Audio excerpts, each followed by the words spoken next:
sure this is just the second floor. You want something? Yeah.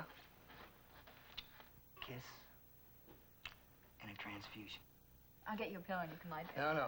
Don't move around. That'll make me even more tired just watching you move. Besides, you're more comfortable than any lumpy pillow we got. Oh, thanks a lot. When's dinner? Half an hour. Good. Do you know I must have restacked a shipment that came in today 3 different times because Mr. Miller didn't know what to do with it. What's the matter? I'll bet you're just dying to hear what an exciting day I had on the docks. What'd you do today? Oh, saw your grandfather. Where? Up at his place. You mean you went up there? Why? I just felt like it. You went up there to see him? What's the idea? I told you, I just felt like it. What's that? I don't know. Sounds like somebody throwing something at the windows. Oh, it's for you.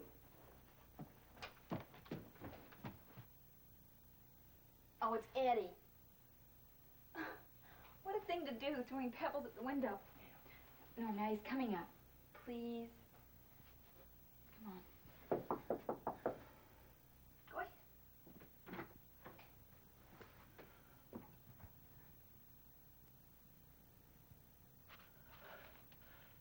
Hi, son. Hi. Come on in. Oh, I really can't stay.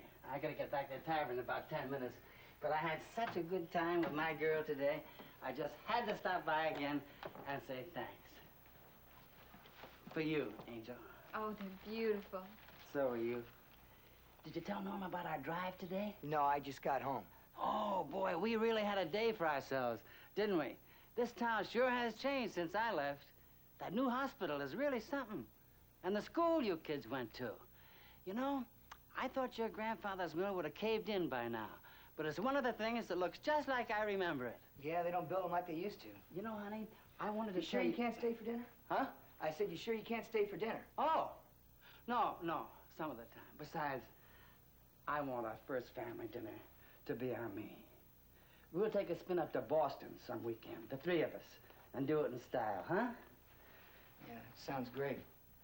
I hope these flowers are okay, because, you know, I really didn't know what kind you like best. Oh, these are fine, thank you.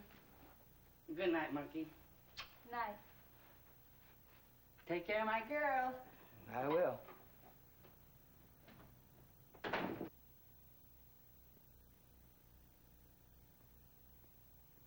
Why didn't you tell me you spent the day with him? It was just a couple of hours. Well, why didn't you tell me? I didn't think you'd like it. Well, I don't. And I don't like those flowers, and I don't like that invitation to a fancy restaurant, and I don't like that little phony, take care of my girl. Norm, he just meant to be. I know what he meant. And next time I'm liable to tell him what he can do about it. He is my father. Well, what do you know about him? That's all I have to know. Not me. And that little tour he's thanking you for. That was his idea, wasn't it? Just wanted to look around. So you ended up at the mill. Yeah, so what? Is that where you saw Grandfather? No, I told you. I went over to the house later by myself. Did Eddie suggest that too? No, I just felt like it. Rita, I don't want you going up there asking for anything. I didn't ask for a thing. Well, it probably looked that way to Grandfather. No, he was nice. He said I could come back anytime I wanted to. You gotta promise me that you'll never go up that house again. Why, Norm? Because I don't have a pedigree? What are you talking about? You had it all buried, didn't you? All tucked away in some nice dark corner of your mind so you didn't have to think about it. You made an island so you didn't have to remember what I was like before you met me. Didn't have to remember where I grew up or who I ran around with. That's enough. That's why you never want me around your grandfather. You're afraid I might embarrass you. Did Eddie say that too? And that's why you won't accept him. The minute he came back here, it made you remember all the things you've been trying to forget. Look, I don't like your father, but that doesn't have anything to do with you. He rubs me the wrong way. Maybe I'm jealous. I don't know, but I just don't want you hanging around with him. I don't want to upset you, Rita. Well, you do.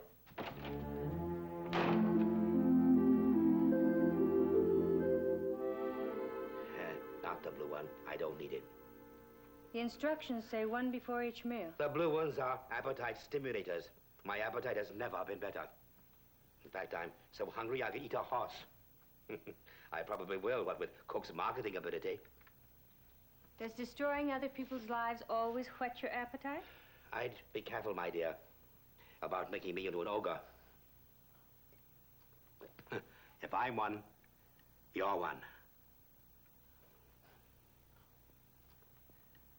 Did Betty file for a divorce? Let's say that when she met with my attorney, the subject did come up. Is she back? She's back. Oh, tell me what happened, Martin. I deserve to know. Well, perhaps you better tell me. Did you leave her any hope of reconciliation? No. Well, then, we have nothing to worry about. Unless, of course, your own appetites are making you uncomfortable. The only thing making me uncomfortable is seeing you so satisfied. You did a good job, my dear. You were very efficient. I thought it would take, well, twice as long. Then when do I get my reward? We'll talk about your future in the morning.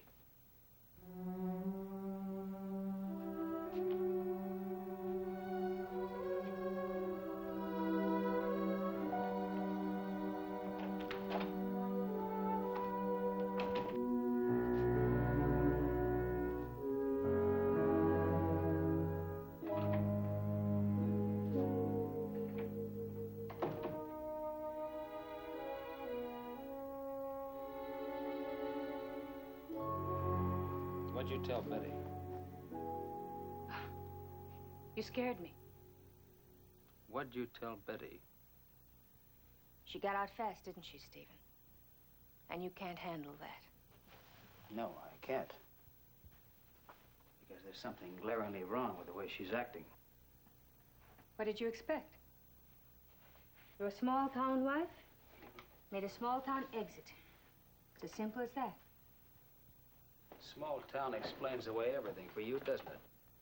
Only a way of thinking. Smug, self-righteous, doting on scandal. Let her go, Stephen. You can do lots better. Like you, for instance. Like me, for instance. Oh, I can see how the two of you got married originally. You were the housekeeper's son. You wanted all the things that they'd kept you from. And Betty had a taste of the good life. As Rodney's wife, she wanted back in. But you're beyond all of that. You've outgrown Betty. You've outgrown this town. It's time for you to adjust your sights. See things as they really are. What's happened between us would have happened regardless. Anytime. Any place we met. For one time in your life, Stephen. Think of yourself. Think of what you want. There's so much we could do. There's so many places that we could go. Martin can't live much longer. I'll be his widow. So, that's your proposition. Put it on ice. Sit around and wait till the old man dies and we cash in. Is it so much different from what you and the others were doing before I came here? There's one big difference. I happen to want to share my life with somebody else. You think I'm laughing at your loyalty, but I'm not. It's just that it's wasted on Betty. You've always been second choice with her. You always will be. Look, what do I have to do to convince you I'm not interested? You have to hold me in your arms. And then tell me that you don't want me. Can you do that, Stephen?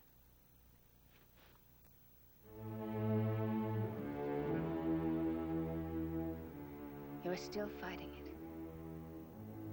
It doesn't mean anything. It means everything. Goodbye, Adrienne. You're kidding yourself, Stephen. You can't stop it just by walking away from it. You'll think back on what we could have had, what you stopped us from having, and you'll hate yourself. You need me, Stephen. I don't think you even know how much you need me. Goodbye, Adrienne.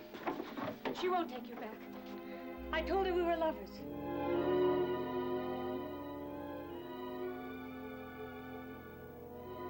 So you see, she'll never be sure. No matter what you say. Never.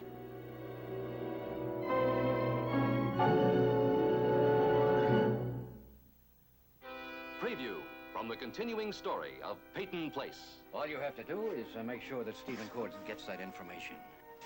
He'll do the rest. Then all we have to do is pick up the pieces. Surely you haven't doubted my intentions. You can set the date. We'll be married any time you say.